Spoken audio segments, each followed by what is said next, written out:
kita masih membahas mengenai materi besaran dan satuan.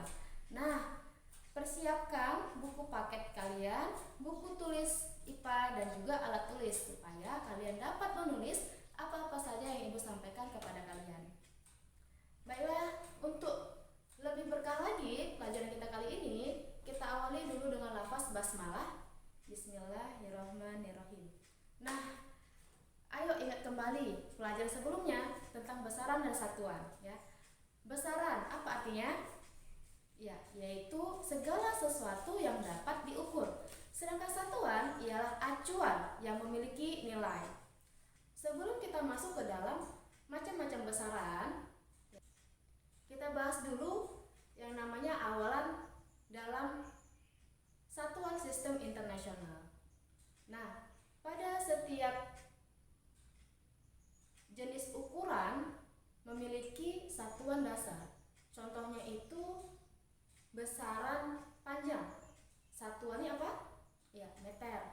Untuk hasil pengukuran yang lebih besar atau lebih kecil dari meter dapat digunakan awalan-awalan seperti pada tabel yang akan tunjukkan berikut ini. Nah, penggunaan awalan ini untuk memudahkan dalam menyampaikan angka-angka yang terlalu banyak, ya. Karena angkanya akan menjadi lebih sederhana dan menghindarkan kita daripada salah penyebutan atau salah penulisan, begitu ya. Coba perhatikan dulu tabel satu-satu. Ya, di situ dari yang paling kecil ialah awalan nano dengan simbol N kecil. Kelipatannya ialah 10 pangkat minus 9 sampai ke awalan paling besar yaitu tera dengan simbolnya T besar. Kelipatannya 10 pangkat 12. Coba perhatikan dulu angka-angkanya. Ya. Oke, kalau sudah diperhatikan, kita lanjut ke macam-macam besaran. Besaran terbagi menjadi dua. Yang pertama yaitu besaran pokok dan juga besaran turunan. Besaran pokok ialah besaran yang satuannya sudah ditentukan. Nah, kalau kalian perhatikan nih di buku kalian halaman 20 ada tabel tentang besaran pokok. Di situ ditulis ada 7 besaran pokok. Ya, dari dulu hingga sekarang hanya 7. Belum ada ditambah, belum ada dikurang. Ya, hanya 7. Ya, coba perhatikan di situ ada panjang, massa, waktu, suhu, kuat arus, jumlah zat, dan intensitas cahaya. Nah, di kelas 7 SMP ini kalian hanya perlu membahas 3 saja, yaitu tentang besaran panjang, massa, dan juga waktu. Baiklah, kita mulai dari besaran panjang. Apa itu panjang? Iya, yaitu jarak antara 2 titik. Misalnya panjang dari papan tulis ini, ya kan?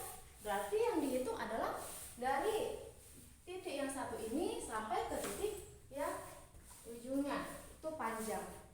Satuan dari panjang apa? Iya, meter. Baik, kemudian alat-alat yang dapat digunakan untuk mengukur panjang apa saja? Ya, ada mistar atau penggaris, kemudian ada juga jangka sorong dan juga mikrometer skrup. Itu dia. Nah, baiklah, kita mulai saja nih. Kalau panjang kan tadi satuannya meter. Coba nih kalau misalnya kita buat contohnya itu 2 kilometer. 2 kilometer. Berapa meter? Ya. Ayo berapa? 2 kilometer diubah ke meter. Iya, 2000 meter. Kalau kita gunakan kelipatan 10 yang tadi, yang pada awalan, maka dia menjadi 2 dikali 10 pangkat 3 meter. Iya. Kenapa pangkat 3? Nah, bisa kalian perhatikan di tabel yang tadi di halaman 11, ya. Ataupun bisa lebih mudahnya lagi, perhatikan saja berapa banyak angka 0 di sini. Ada berapa? 1, 2, 3. Ya, makanya di sini pangkat 3. Begitu ya. Lanjut lagi. Misalnya ini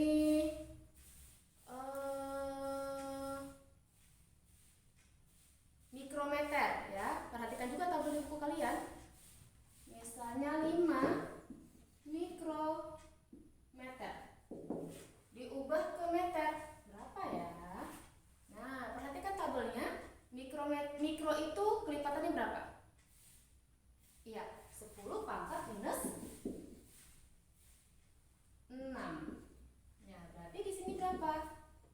5 dikali 10 pangkat minus 6. Oke, kita jabarkan ya angka nolnya. Kalau minus 6, ini berarti artinya di belakang koma ada 6 angka. Kita buktikan. 1, 2, 3, 4, 5, 6. Inilah dia maksud dari si pangkat minus 6. Di belakang koma ada 6 angka. Seperti itu. Ya. Nah, selanjutnya besaran yang kedua, yaitu besaran massa. Apa itu massa? Ya, biasanya kita kalau orang awam, kita sehari-hari bilang massa itu kayak berat badan ya. Nah, padahal berbeda. Massa ialah jumlah materi yang terdapat dalam suatu benda. Ya. Jadi massa ini tidak dipengaruhi oleh area kedudukan benda tersebut. Berbeda dengan berat. Nah, kalau berat dia dipengaruhi oleh kedudukan suatu benda. Oke, besaran massa satuannya apa? Iya, kilogram. Ya. Nah, untuk mengukur massa kita gunakan alat apa nih? Iya, biasa kita sebut dengan neraca atau timbangan. Ada neraca digital, timbangan tubuh digital, timbangan tubuh yang manual, ada juga timbangan untuk sayur ya, ikan. Timbangan juga untuk banyak ya, banyak juga benda-benda yang bisa ditimbang. Itu biasanya nama alatnya neraca. Nah, kita ambil contoh lagi nih, kalau misalnya neraca 1 ton sama dengan berapa kilogram? 1 ton itu berapa? Iya, 1000 kilogram. Kalau kita ubah dengan kelipatan 10 menjadi 10 pangkat, iya, pangkat 3 kilogram. Ya kan? Karena ada 3 angka 0 setelah 1. Jadi 10 pangkat 3. Begitu. Misalnya itu nanogram ya. 5 nanogram. Diubah ke gram. Nah, coba perhatikan di tabel kalian yang awalan tadi. Kalau nano pangkat berapa? 10 pangkat minus 9. 10 pangkat minus 9. Nah, di sini apa? Ya, 5-nya pindah. 5 dikali 10 pangkat minus 9 gram. Ya, kalau kita jabarkan bentuknya seperti ini. 0,2345678. Ya. Harus ada 9 angka di belakang koma. Nah, itu dia bedanya kalau yang minus sama yang tidak minus ya. 1, 2, 3, 4, 5, 6, 7, 8, 9 ya. Pas sekali. Ada 9 angka di belakang koma. Itulah dia. Nah, jadi kelipatan 10 ini mempermudah kita gitu untuk tidak salah meletakkan banyaknya angka 0 seperti ini. Makanya dibuatlah dia angka minus 9, lebih mudah.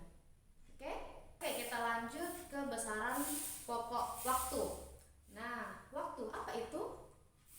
Ya, waktu ialah suatu peristiwa yang terjadi yang biasanya dinyatakan dengan angka juga.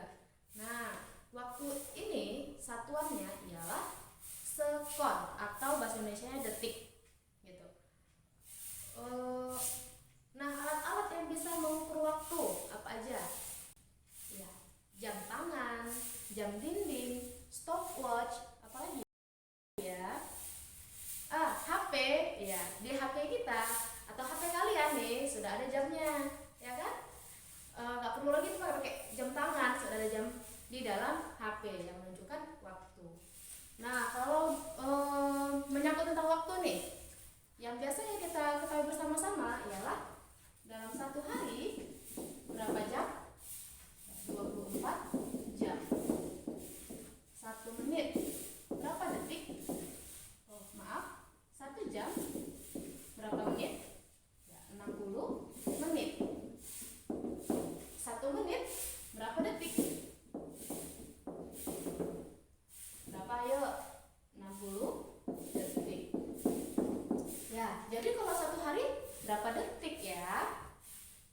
Nah, coba kalian cari tahu sendiri berapa ya? Satu hari berapa detik? Gitu. Nanti kalau kalian tahu jawabannya, silakan komen di bawah ini, di kolom komen ini.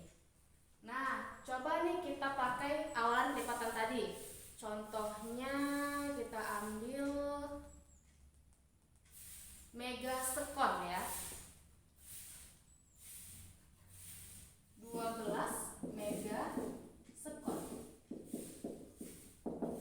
berapa sekon.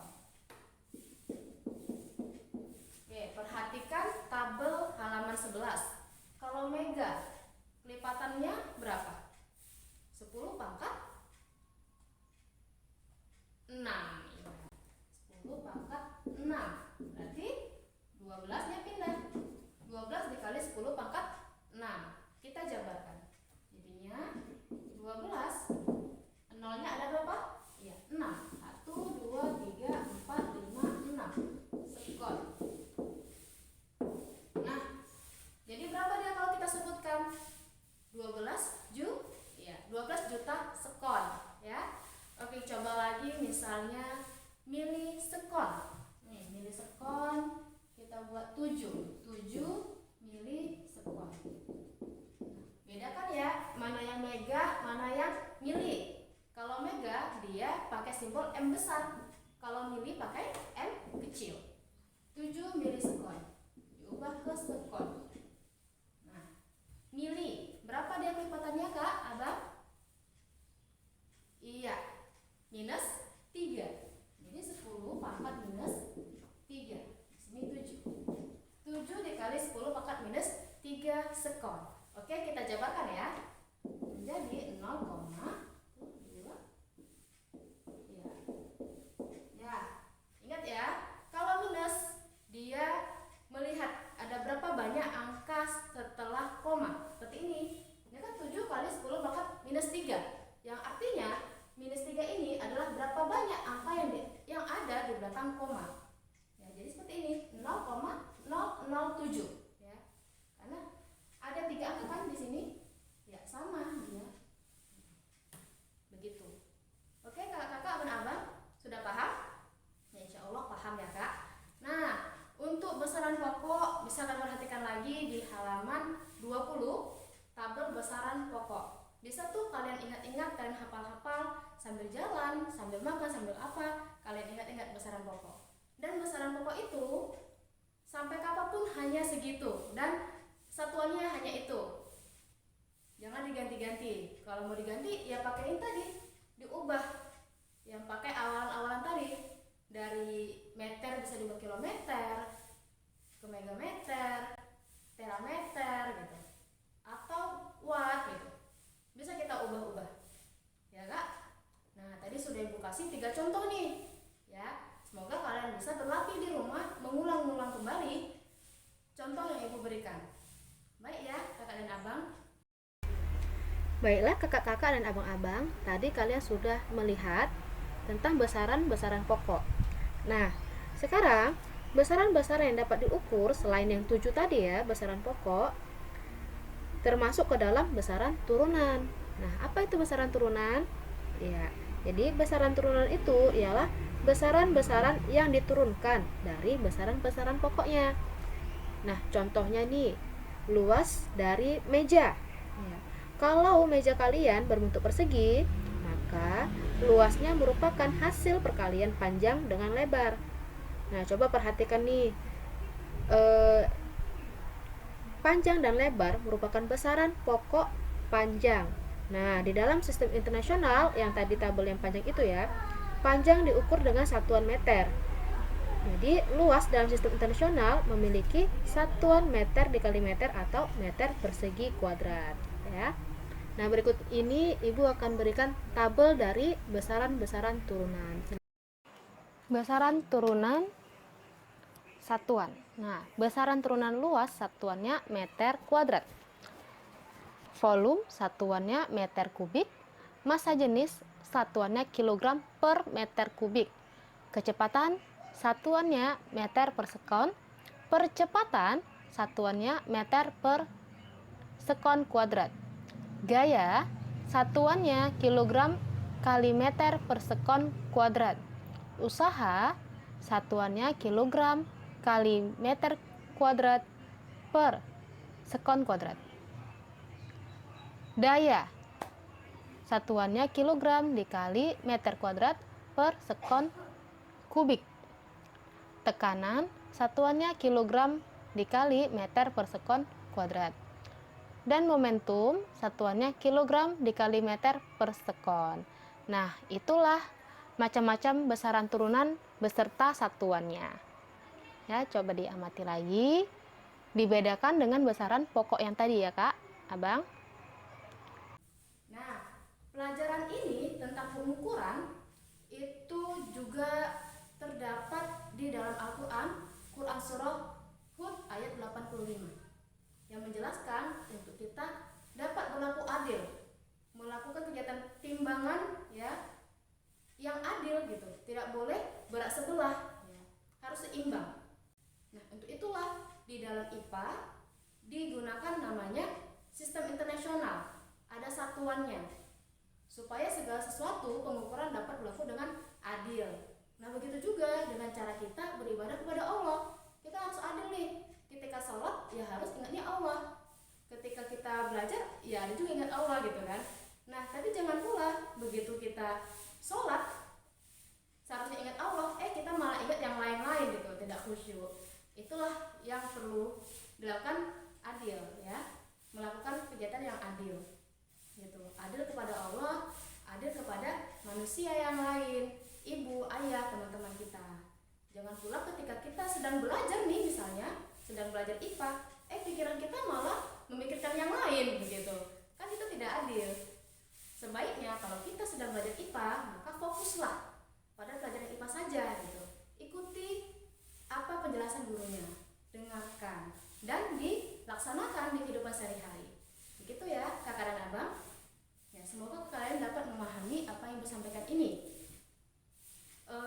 Tugas akan ibu berikan nantinya ya. Kalau kalian ada pertanyaan atau bisa menjawab dari pertanyaan ibu, silakan komen di kolom komentar ini. Oke ya. Baiklah, semoga kalian dapat paham. Demikianlah pelajaran hari ini. Semoga kalian dapat memahami apa yang disampaikan. Terima kasih atas perhatian kalian dan semangat belajar kalian walaupun kita sedang belajar di rumah masing-masing. Dan ibu minta maaf kalau ada kata-kata ibu yang kurang tepat. Pada Allah ibu mohon ampun. Semoga di pertemuan selanjutnya bisa lebih baik lagi. Kita akhiri dengan hamdalah, alhamdulillahirabbil alamin, dan doa kifaratul majelis. Subhanakallahumma wa bihamdika asyhadu alla ilaha illa anta astaghfiruka wa atubu ilaik. Alhamdulillah. Assalamualaikum warahmatullahi wabarakatuh.